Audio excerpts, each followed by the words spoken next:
जय बोले की हर हर महादेव बम बम भोले। आज मैं श्री शिव महापुराण उमा संहिता खंड का 19वां अध्याय राशि ग्रह मंडल एवं लोकों का वर्णन सुना रही हूँ। सुनी। जिस पृथ्वी के भाग में सूर्य चंद्रमा का प्रकाश पड़ता है वह भूलोक कहलाता है। इसी भूमि से लाख योजन ऊपर हजारों योजन के विस्तार वाला सूर्य मंडल है।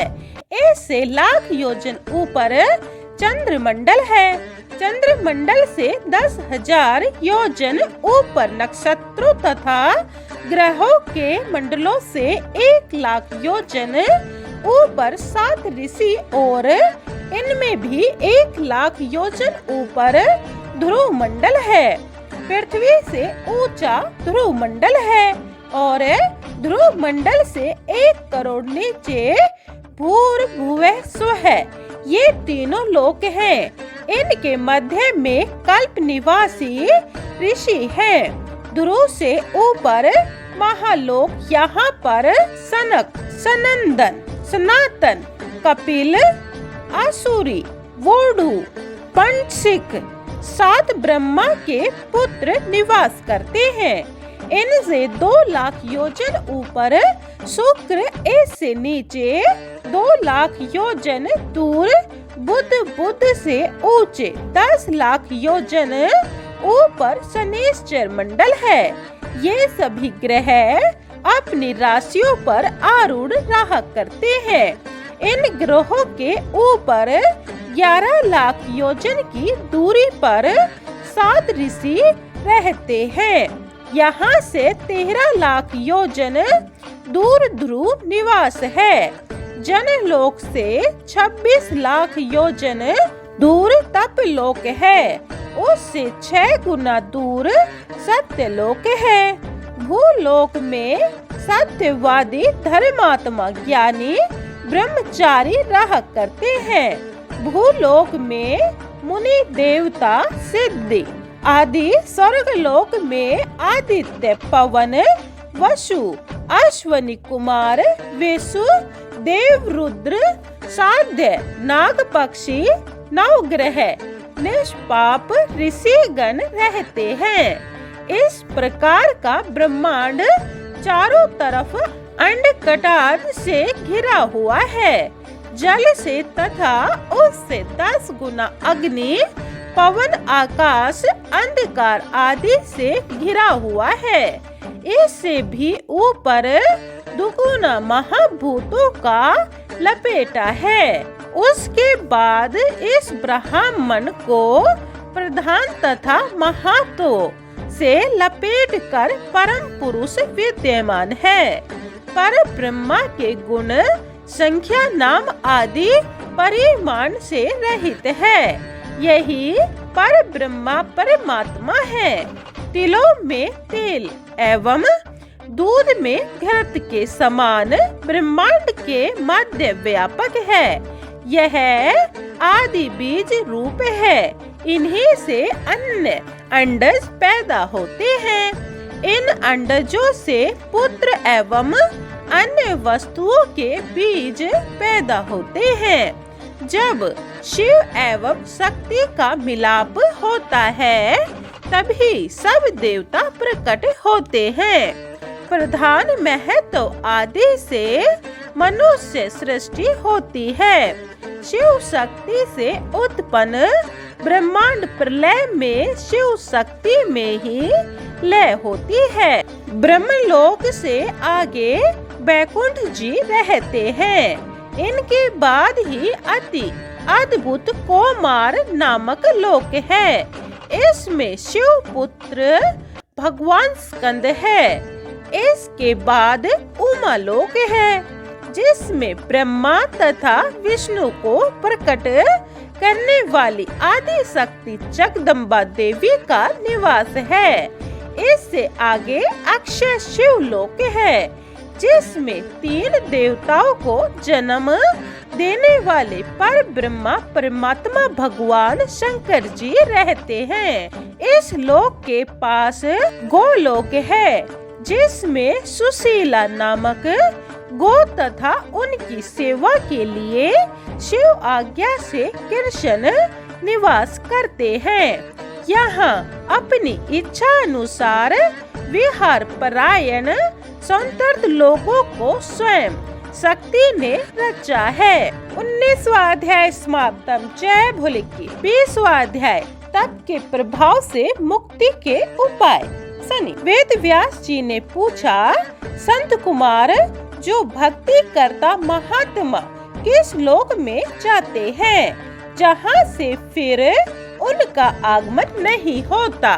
अब उस लोक को भली भांति वर्णन करें। श्री संत कुमार जी बोले, व्यास जी, यदि शंकर की कृपा अभीष्ट हो तो तप करना सर्वोत्तम है। बिना तपस्या शिवलोक प्राप्ति कठिन है। तपस्या परम पवित्र साधन है, जिसे देखकर स्वर्ग के देवता, ऋषि मुनि सभी प्रसन्न होते हैं।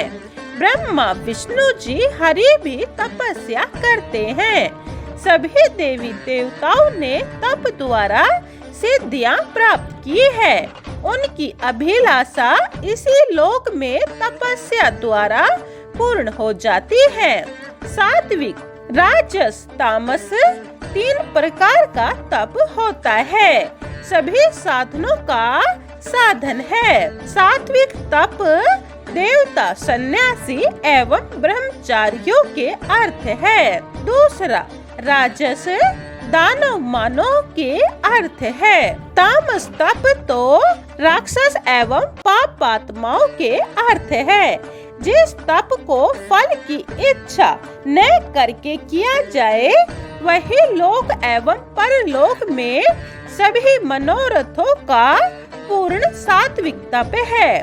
किसी कामना को धारण कर किया हुआ तप राजस है, और जो किसी कामना सिद्धि के हेतु अपना शरीर सुखाकर कष्ट देते हुए किया जाए, वह तामस है।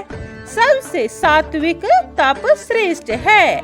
ऐसा मानकर धर्म में अचल बुद्धि धारण कर हिंसा रहित हो, परम पवित्र होकर पूजन, जप, हवन, उपवास, आचार विचार, मौन, इंद्रिय निग्रह आदि करके ही तप करना उचित है। बावड़ी, कुआं, तालाब, मकान, धर्मशालाएं, स्कूल आदि बनवाना, यज्ञ तीर्थों में बसाए मनुष्यों के परम सुखदायक भगवान शंकर की भक्ति के लिए शुभ मार्ग है। मेष संक्रांति, तुला संक्रांति के दिन एकांत में स्थित होकर रेचक पूर्वक कुंभक 3 प्रकार के प्राणायाम तथा नाड़ी की गति का ज्ञान एवं प्रत्याहार का नाश, ये चारों प्रकार बुद्धि, अणिमा आदि 8 सिद्धियों से युक्त पूर्व कथित उत्तम ज्ञान के साधन है। स्त्री शैया, पीने के पदार्थ, वस्त्र, धूप, लेप, तांबुल, भोजन, ये 5 वस्तु राजाओं के वैभव है। सुवर्ण और तांबे के भवन, रतन मार्ग, निपुणता के साथ गान, नृत्य, आभूषण, शंख, वीणा, मृदंग, हाथी, छत्र, चमर आदि सभी भोग हैं। इन्हीं में मोहित होकर मनुष्य स्नेह करता है। इस जगत में सभी कुछ जानबूझकर जीव सभी चराचर योनियों में कष्ट प्राप्त करके फिरता रहता है। फिर कभी बहुत समय के बाद कोई पुण्य उदय होता है तो उसे मनुष्य जन्म मिलता है। मनुष्य योनि पाकर यदि अपने उद्धार का कोई भी उपाय नहीं करता तो उसके समान कोई दूसरा मूर्ख नहीं। मृत्यु होने पर फिर उसे पश्चाताप होता है। इसी कारण प्रत्येक मनुष्य को नरकों से बचने के लिए अपने उद्धार का कोई न कोई उपाय कर लेना चाहिए। यह मनुष्य जन्म सभी कामनाओं की सिद्धि के लिए प्राप्त होता है। धर्म में मनुष्य जन्म पाकर यदि चारों वर्गों की प्राप्ति न पा सका तो किस काम का? यदि किसी कारणवश नहीं प्राप्त कर सकता तो पहले जन्म के पुण्य संग्रह को व्यर्थ खोने की चेष्टा न करे। पापों का करना तो छोड़ दे और अपनी बुद्धि धर्म में रखे रहे।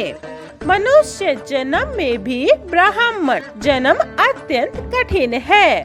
जो ब्राह्मण जन्म पाकर भी अपना उद्धार नहीं करता, उल्टा पापों में पड़ जाता है, उसके समान कोई मूर्ख नहीं है। भारतवर्ष में तो कर्म भूमि एवं फल भूमि है। इसमें उत्पन्न होकर ही शुभ कर्म किए जा सकते हैं और उन कर्मों का फल स्वर्गलोक में मिलता है। इसी कारण बालकपन से लेकर जब तक कोई रोग जरा आदि नहीं आए तब धर्म कार्य अवश्य करें। फिर तो वृद्धावस्था आने पर यह शरीर रोगाग्रस्त एवं बेकार हो जाता है। उस अवस्था में दूसरे चेतावनी भी देते रहे, फिर भी अस्वस्थ होने के कारण उससे कुछ भी नहीं बन पाता। इसीलिए अपने साथ अपने सुख के साधन ले जाने के लिए निरंतर पुण्य दान करना आवश्यक है। अपने दिए दान के फल से खाते पीते मनुष्य यम मार्ग को सुख में तय कर लेता है, नहीं तो रोते चीखते चिल्लाते अनंत कष्ट भोगे यम मार्ग काटता है। धर्म करने वाले को स्वर्ग, पाप करता को नरक प्राप्त होता है।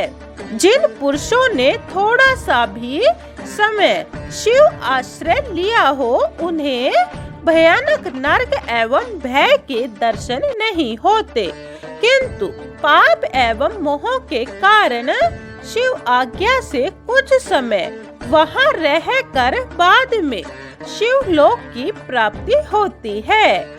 जो लोग सब प्रकार से शिव शरण में हैं, वे तो कमल जल की भांति पापों से सदा भिन्न रहते हैं।